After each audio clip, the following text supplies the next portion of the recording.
Friends देखिए, आज हम बात करेंगे मिराज एसेट टैक्सेवर फंड की, जो कि एलएसएस कैटेगरी का फंड है। काफ़ी डिटेल में समझेंगे आपको, लेकिन सबसे पहले 2 बात समझने की है, बहुत ही स्टैंडर्ड, कि किसी भी एलएसएस फंड के अंदर आप इन्वेस्ट करेंगे तो आप अपनी टैक्सेबल इनकम को रिड्यूस कर सकते हैं। कैसे कम कर सकते हैं? क्योंकि सेक्शन 80 के अंदर 1.5 लाख तक की अगर आप ईएलएसएस में इन्वेस्ट करते हैं तो आपकी जो टैक्सेबल इनकम है वो रिड्यूस हो जाती है। तो one of the best means समझेंगे, अगर आपको अपने टैक्स को सेव करना है, अगर आप ओल्ड रिजीम में हैं तो ईएलएसएस में आपको जरूर इन्वेस्ट करना चाहिए। That is considered as one of the best thing.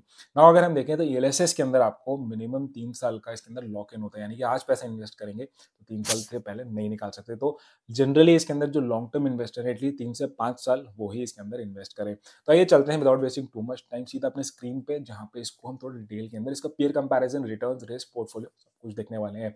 बाकी ये कोई एडवाइस नहीं है, आपको अपने फंड मैनेजर की फाइनल एडवाइस पे ही आपने जो इन्वेस्ट करना है। चैनल पे फर्स्ट टाइम है तो प्लीज सब्सक्राइब कर लीजिए। तो अगर हम अपने स्क्रीन पे चलें, इसके बाद देखिए सबसे पहले लॉन्च डेट अगर हम बात करें बेसिक डिटेल्स के अंदर, तो 2015 के अंदर ही हमारे पास फंड आया था।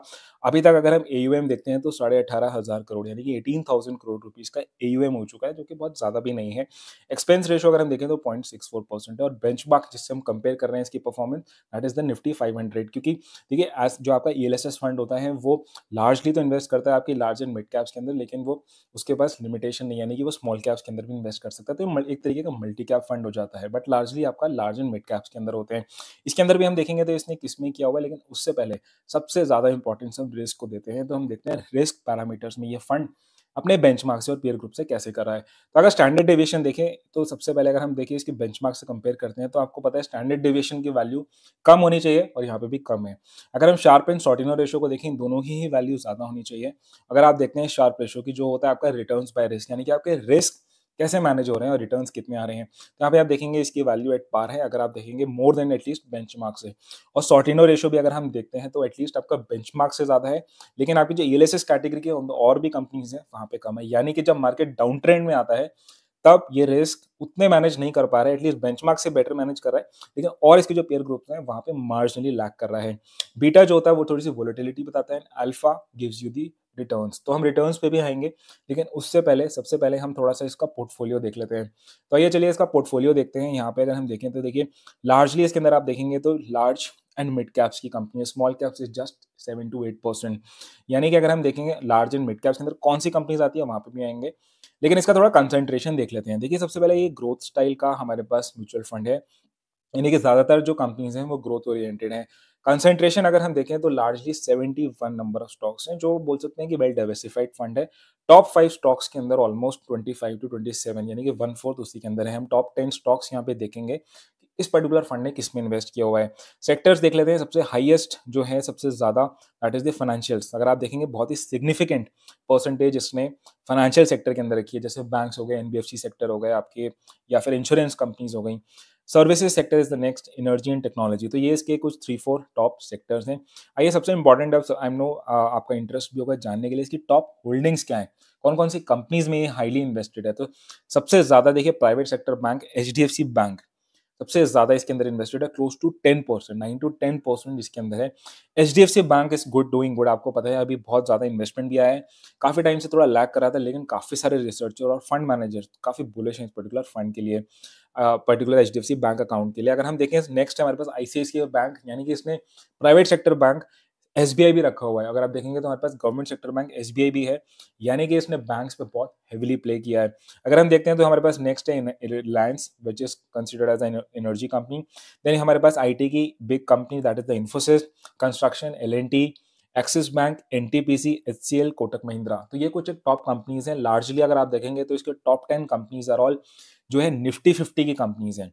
एचडीएफसी एंड रिलायंस ऑलमोस्ट आपको पता है कि 20% से भी ज्यादा मार्केट, अगर आप देखेंगे निफ्टी 50 का जो वेटेज है इन दो कंपनीज के पास ही है। तो लार्जली ये इन कंपनीज पे ही प्ले आउट कर रहा है, अगर हम देखते हैं अपने पोर्टफोलियो के हिसाब से।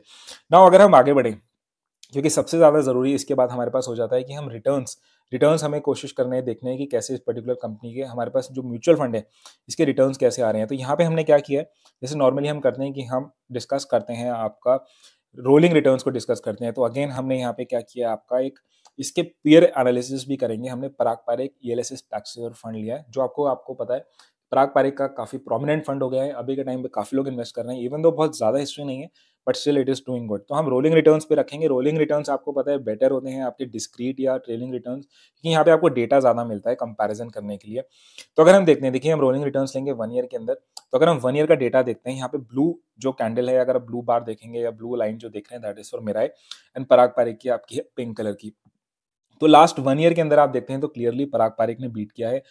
और तो लार्जली ये भी रीज़न्स है कि इसके अंदर ग्रोथ ओरिएंटेड कंपनीज़ हैं। आपने देखा अभी अभी के टाइम पे थोड़ी वैल्यू ओरिएंटेड कंपनीज़ ज़्यादा चल रही हैं। Under valued company like PSU banks आपको पता है बैंकिंग में ज़्यादा चल रहे थे।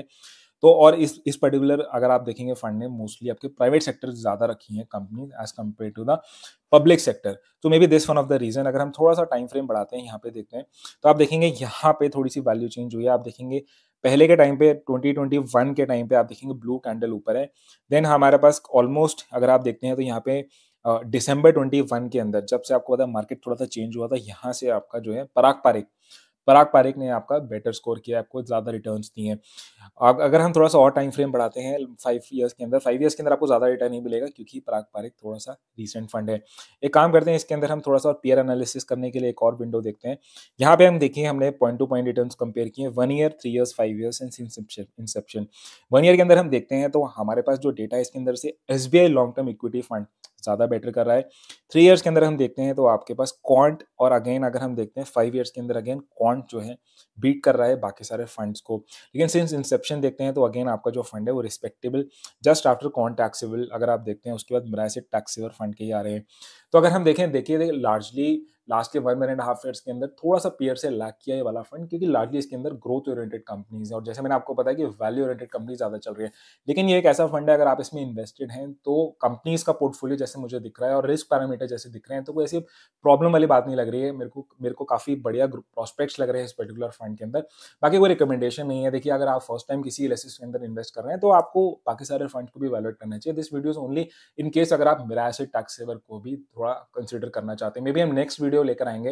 अगर आप कमेंट बॉक्स के अंदर चाहते हैं कि मैं किसी और कंपनीज के साथ इसका एनालिसिस करूं, मे बी पराग और क्वांट के अंदर, तो आप नीचे कमेंट बॉक्स के अंदर मेंशन कर सकते हैं। तो I hope you got some idea. आपको वीडियो अच्छी लगी तो लाइक करिएगा, चैनल पे फर्स्ट टाइम तो प्लीज सब्सक्राइब कर लीजिएगा। Thank you so much for watching this video. Thanks a lot.